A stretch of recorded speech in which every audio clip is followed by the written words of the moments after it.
Ayan na si Bakla, ayan na si Bakla, ayan na si Bakla. Huwag ka mag-emote dyan, huwag mo harangin ang drama ni Bakla. Kasi impacta yan.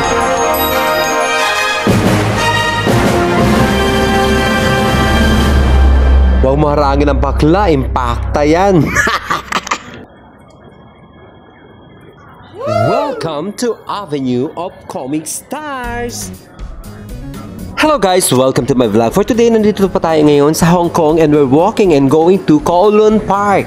Sa Kowloon Park because rampa tayo sa Avenue of Comic Stars. Yes, sa Kowloon Park po yon, lalakad-lakad ang Bakla pupunta sa Kowloon Park. Yan mga amigos and amigas, if you really like mga cartoon characters, mga figurines, big figurines of course, mga displays and everything, come here to the Avenue of Comic Stars. Yes mga friendships, welcome to Avenue of Comic Stars. Dito ito sa Kowloon Park, dito sa Hong Kong. Avenue of Comic Stars, well, Hong Kong Avenue of Comic Stars is an area of Kowloon Park in Hong Kong which has statues of characters from Hong Kong comics ranging from the 1960s to the 1910s. Avenue of Comic Stars.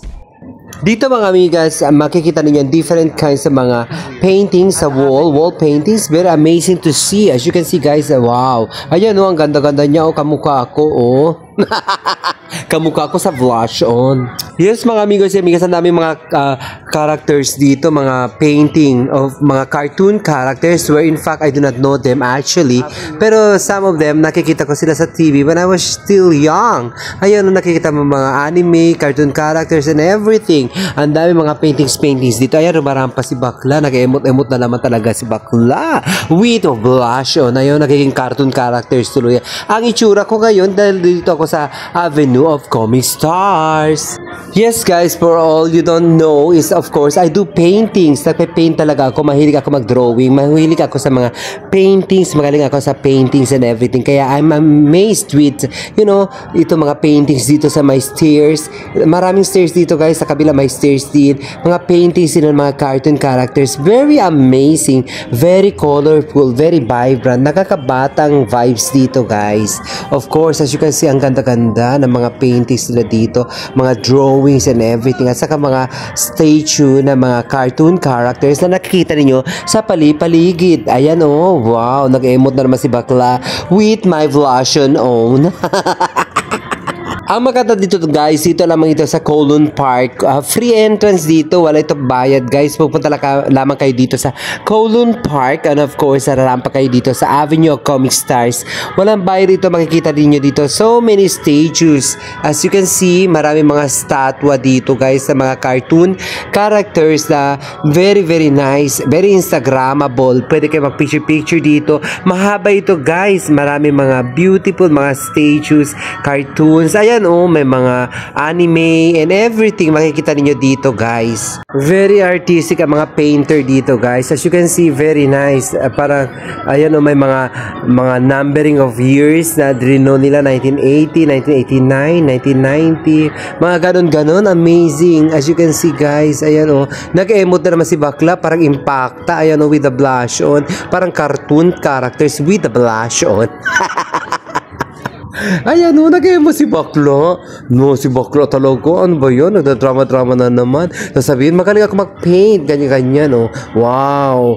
Pagpasok ninyo guys, ang dami makikita ninyo mga statue na kung ano-ano mga cartoon characters na actually nakikita mo lang sa mga TV, sa internet, ganyan. Actually, hindi ko alam ang mga pangalan nila. Mga Japanese characters, ganon. Mga anime, ganon. Pero kung mahilig talaga kayo sa mga pictorials for Instagram, TikTok, or whatever, punta kayo dito guys. Amazing. Magpipictorials kayo dito sa mga statue na maganda talaga. Mga colors nila. Very vibrant. Ayan for Instagram, TikTok, and Facebook as well. As you can see guys, very amazing. Ang dami mga tao pupunta dito guys. Of course, nag-skate sila, nagbabike, skating, lalo ng mga bata. They're very happy here. As you can see, pwede ka umupo lang and then look at people, mga ganun bagay. Dito ito sa Kowloon Park. maganda lang dito guys sa park, malinis talaga siya. Of course, every now and then tinitignan nila mga kalat-kalat ng mga tao at sa kanila lagyan na sa tamang basurahan. Of course, on my observation is that malinis ang mga park nila dito guys, hindi madumi. And at the same time, people are really concerned about the cleanliness kasi maraming naklilinis talaga sa bawat area guys. Amazing. As you can see, malinis siya dito guys sa park na ito. People are really very, they're really very nice, and the street sweepers make it a point that the park is clean for tourists to be amazed, of course, with the scenery and of course doing pictorials and everything. May mga sweepers everywhere. They're really doing their job. Job well done, sweepers here. Anyway guys, akyat na ako para makita ko ang hilera ng mga stars of comic stars. Actually, ang dami mga statue na hindi ko actually kilala sila guys. Pero nakikita ko rin dito sa mga cartoons. Pero as you can see, since hindi tayo masyado mahilig sa cartoons, pero I'm amazed. May mga pangalan of origins and everything. Basa-basa kayo dyan. May mga kung kailan sila create or whatever, gano'n na mga drama. Basa-basa lang kayo sa mga plaque na nasa gilid ng mga statue na dito sa Avenue of Comic Stars.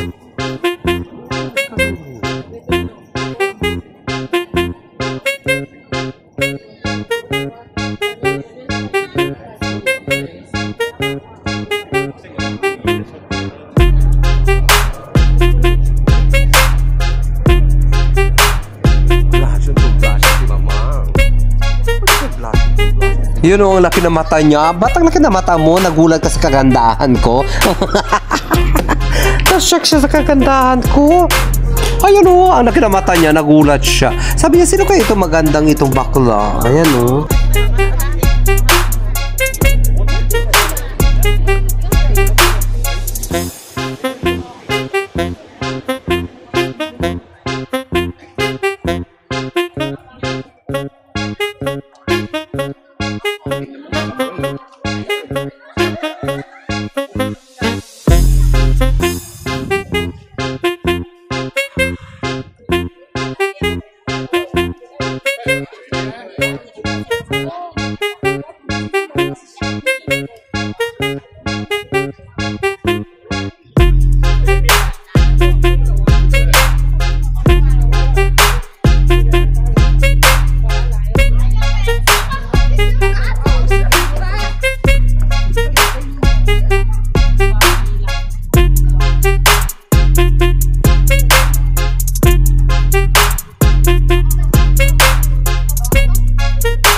Ayan o, happy na happy ang orange o. Happy na happy siya. Nakita niya ako.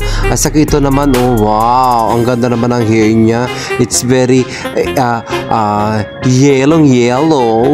Well, of course. Ayan o, nakikita niyo. Ang dami pa rin tao dito guys. Ang daming tao punta for pictorials. Pictorials sila. And as you can see guys, ang dami mga beautiful spots na pwede ninyo i-pictorials talaga for Instagram. Ayan o, ang ganda naman ang niya, makeup sa mata. Ayan, this is a yellow statue na hindi ko, parang galit siya sa akin kasi maganda daw ako. Ayan, ito naman blue. Wow, amazing. Wow, everything is nice. Everything is nice talaga guys. I'm very happy. Ayan o, rumarampa si Bakla. Nag-emote. Kailangan kumuha ko dito ng eksena. Ayan, oh wow. Nagrumarampa Bakla para vampira. Comic character din yata itong baklang ito with blush on. Naka-blush on. Bakit naka-blush on siya? Feeling emote. Oh, ayan oh, parang comic character. The killer of the vampire. Anyway guys, bumabata kayo dito, nag-young at heart lahat tayo pag pumunta tayo sa mga eksenang ganito. As you can see guys, para ako bumabata kasi nakikita ko ang saya-saya maging bata uli. Of course guys, ang dami dito mga bata na very very happy sila makikita kanila mga characters. As you can see guys, nakikita ito para si Peggy Sue. Ang ganda naman niya, nag-emote siya o si Peggy Sue. Peggy Sue, ayan oh, nag-emote si Peggy Sue. Ayan, nakikita niyo sa plaque kung kailan siya originator, whatever. Ayan, ang dami pa talaga guys. Nakikita niyo dito sa Avenue of Comic Stars. So come na, visit na Hong Kong and go to Kowloon Park. Libre lamang ito guys dito guys. Amazing to see all of these beautiful mga infrastructure na ginawa nila for the tourism of Hong Kong dito sa Kowloon Park. Mga kasama kayo mga bata guys, ilagay niyo ito sa itinerary ninyo kasi maganda dito guys sa mga bata. They will really enjoy kasi konti lang ang tao, hindi masyado crowded, and of course may enjoy talaga mga bata ang mga skates and everything dito na gagawin nila.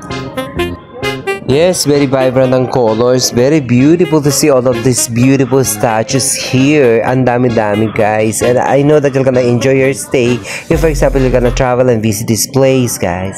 Well, amazing place of course na emerge ang ating young personality whenever we visit this place guys. And this place is for free. Of course, huwag lang tayo makalat-kalat dito guys. And of course, observe cleanliness and just enjoy pictorials and doing coverage here at Avenue of Comic Stars. And a little trivia guys, iba yun Avenue of Stars, iba din ito Avenue of Comic Stars. Yes, Puka. Hi. Happy New Year. Can I take the picture of the cat? Okay. Anyway guys, thank you very much for watching. Please don't forget to like, share, and subscribe to my channel, Judas Touch. Pero alam niyo kung anong na-amaze talaga ako dito is that na-amaze ako sa isang babae na nagpapakain siya ng mga stray cats. Siya ng mga stray cats dito sa loob ng park. Ayan o, may mga cats dito. Nagdala siya ng pagkain at nagpapakain siya mag-isa. So I tell her that I'm really very proud of her for taking good care of stray cats. And of course, for loving animals as well. Ayan o, pinapakain niya mga pusa dito sa loob ng park. Mga stray cats yan o. Ayan yung babae. She's a native here, of course. Anyway guys, thank you very much for watching. Please don't forget to like, share, and subscribe. See you on my next vlog. Bye!